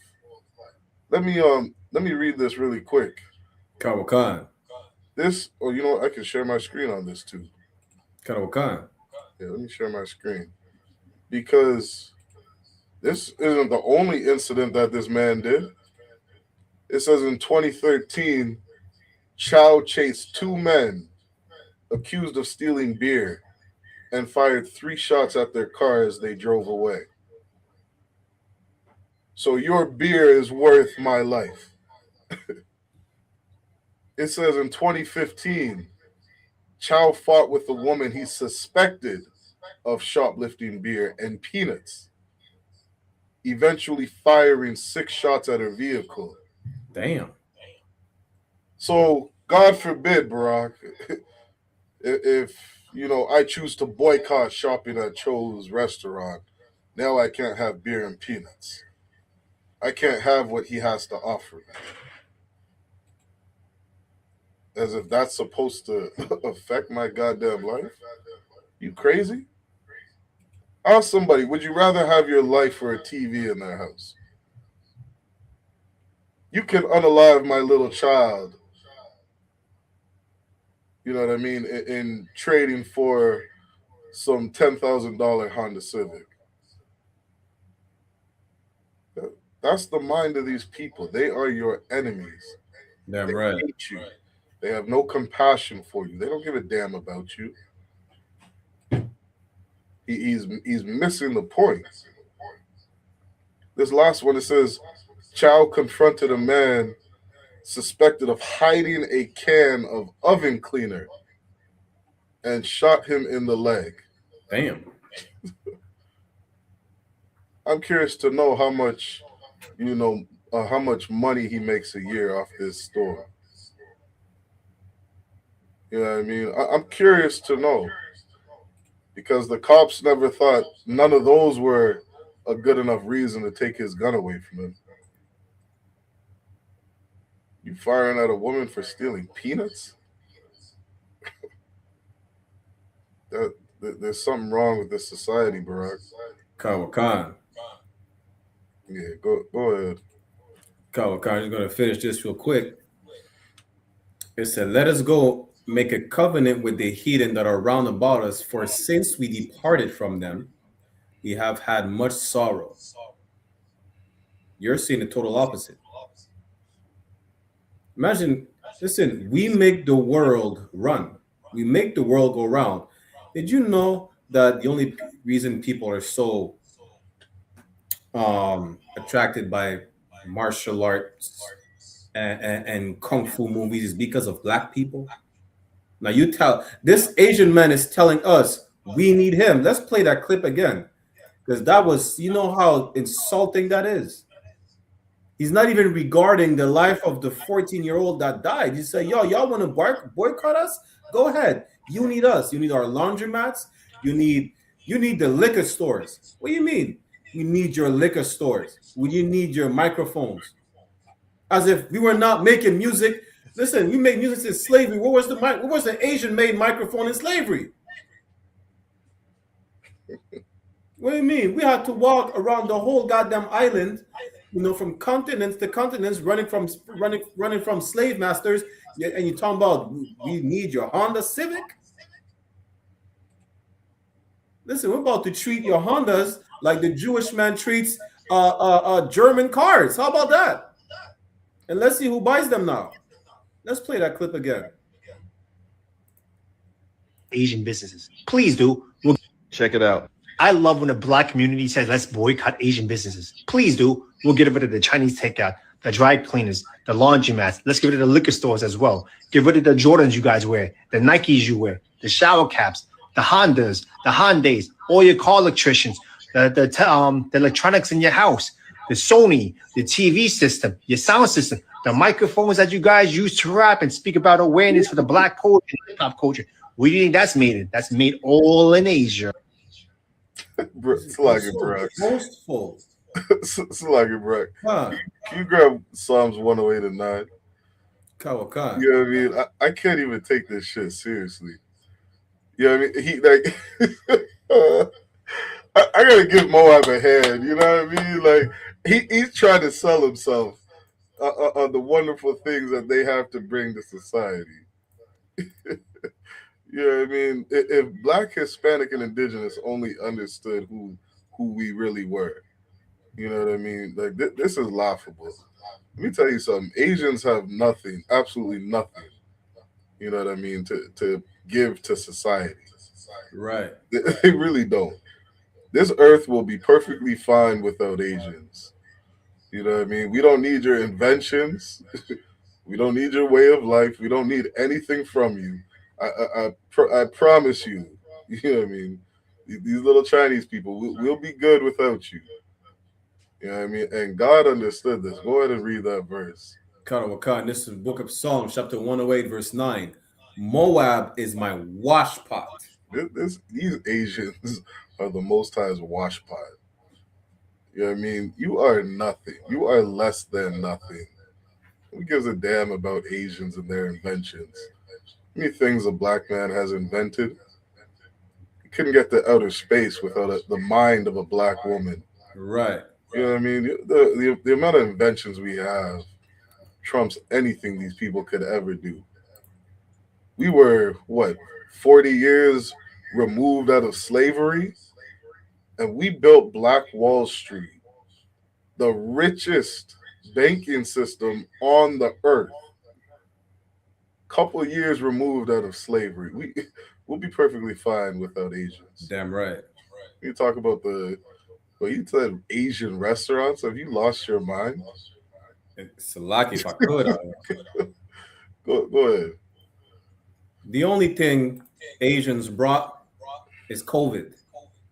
Right. Asians brought COVID. You understand? The only thing that was great about that, nobody had to go to work. Gas prices were down. The government is handing away money. But that's because you eat rat. Now, what's so beneficial? What did Asians actually bring? You know what you Asians bring? If we start boycotting Asians, you know what's gonna happen? People are right. Maybe they're gonna look at who's actually bringing all the fentanyl and the opioids in North America. It's not Mexicans. It's not Venezuelans. It's these Asians who are forced to sell more opioids than ever before because nobody is buying Sony. Nobody is buying the microphones that he said we need. Nobody's buying the Jordans. Nobody is going to the Asian laundromat. They're going bankrupt. Now they have to openly sell opioids, as they're already doing. They're just accusing Mexicans. They're just using Mexicans as scapegoats. That's it. You see this? Look at this. This is Asia right here. These are the restaurants. This is what they serve in your restaurant. Listen, they tell you need to come to the Asian restaurant. You can't make it without being in an Asian restaurant. Well, this is what they serve in an Asian restaurant. For those on Bigo, what we're showing you is the meat they serve in an Asian restaurant is these rats, these dogs, these cats. And don't think it's just in Asia. There are videos going on around. They're getting caught in France. They're getting caught in the UK. They're getting caught in New York, literally offloading trucks of dog meat in the Chinese restaurant. And they tell you, you're gonna boycott the Chinese restaurant. Well, you're gonna miss the chow mein, that fried rice, those spring rolls. You're gonna miss that if you boycott us.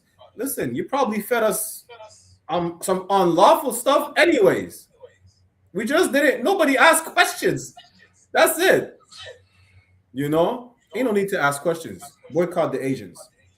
If you truly love your people, not in word but in deed.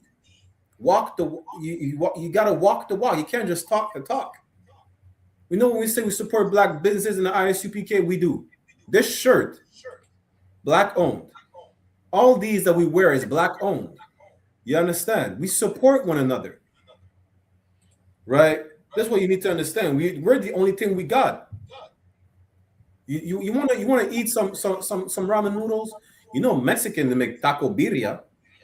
They make ramen birria. They make the ramen, the Mexican version. Go eat some Mexican ramen. Goddamn, it tastes even better. I'm telling you right now, they make it with carne de res, meaning it's beef. You understand? It's real beef. It's not no rat advertised as beef. It's real beef. You understand? You want to go eat to the East Indian restaurant, you find a piece of hair in your food, that's your problem. You know what I'm going to do? I'm going to eat some curry goat from a Jamaican restaurant.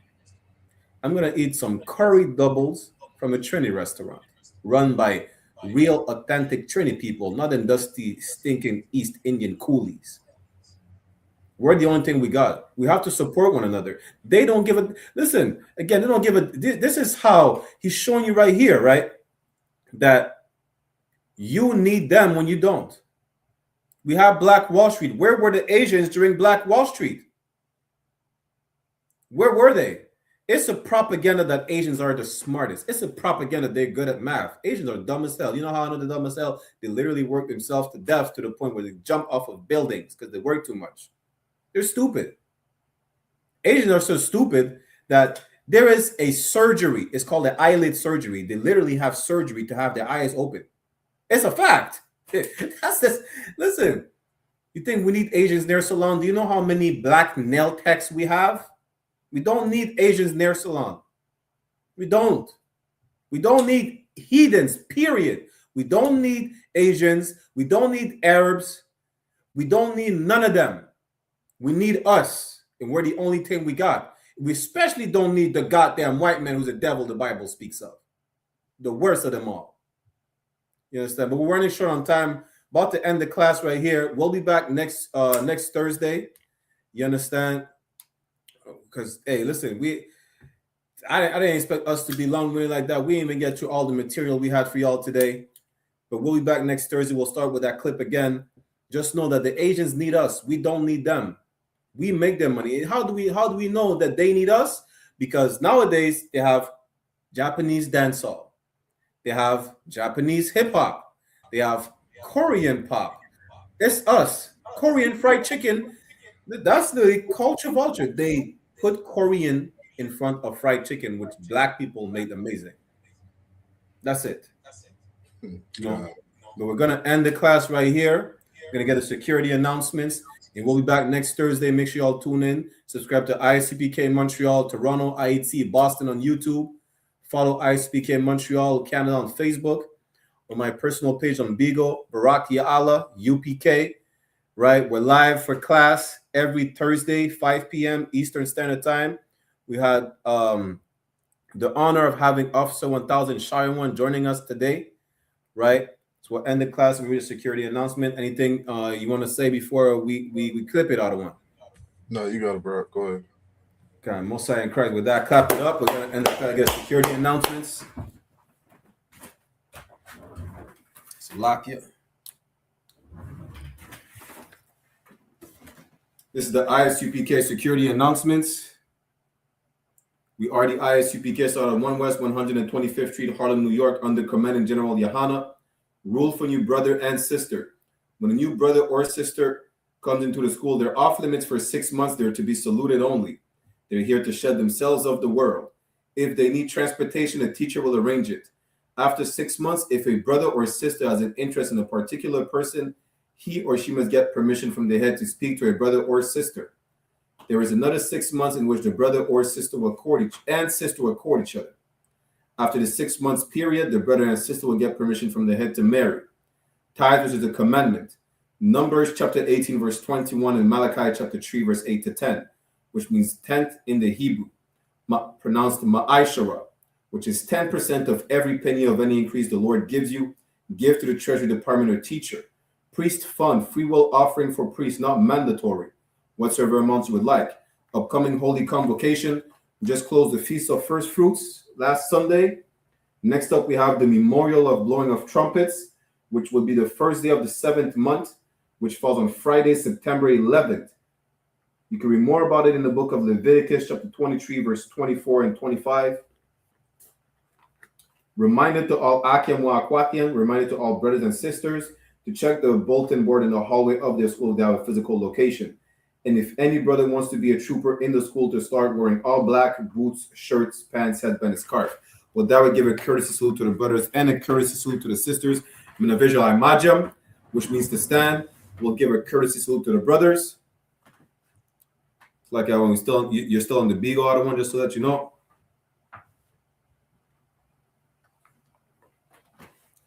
Imajam, which means to stand, we'll give a courtesy salute to the sisters. In the visual imajam Shabbat. Imajam, Barak, Yahweh Bahashem, Yahweh Shai Brakatham, mean Yahweh, in the name of Yahweh Shai, bless y'all. Yajamata mean hands down. Sar, which means to turn. Turn and fit the sisters, we'll give them a courtesy salute as well. Mina visual Imajam Shabbat. Imajam, Barak, Yahweh Shamar Alathan Bahashem Yahweh Shai, mean Yahweh watch over y'all in the name of Yahweh Shai. Yajamata, class dismissed. To order for everybody who tuned in.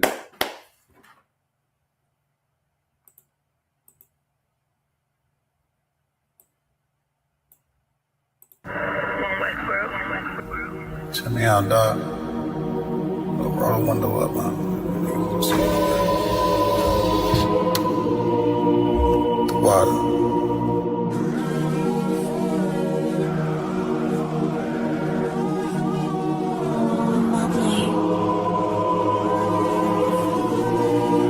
Ain't no better, dog, brother.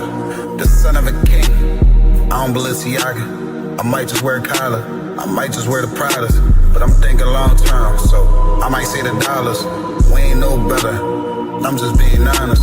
I should've went to college, but I was thinking violence. It's a one West world, we the fucking loudest. Break it down, we break ground, we don't break no damn promise. Let's get active, dawg. Don't tell me how you feel about it. These cats saying too much, they ain't learn enough. You maxed out the first quarter, I'm still warming up. These niggas tossing up a brick, they can't score with us. Who gon' come against us? On the Lord with us. Them niggas riding for you, hope they ride till they crash. Put my name in your mouth, I put my belt to your ass. I ain't running no race, I just hope that I last. All them niggas you look up to, I consider them trash. Only time you seen a leader was in Wayne hand. Niggas will dap you, then pop you with the same hand. I'm a main player, I stick to the game plan. He don't really fuck with you, that's your main man. We them niggas came through and made your city hot. Yep, said he in the field, but he really not. I ain't casting no stone, I just let him rock. And that's the kind of story they gon' read about. But if it's war, it ain't no tapping out. Grip still heat, spit like a dragon mouth.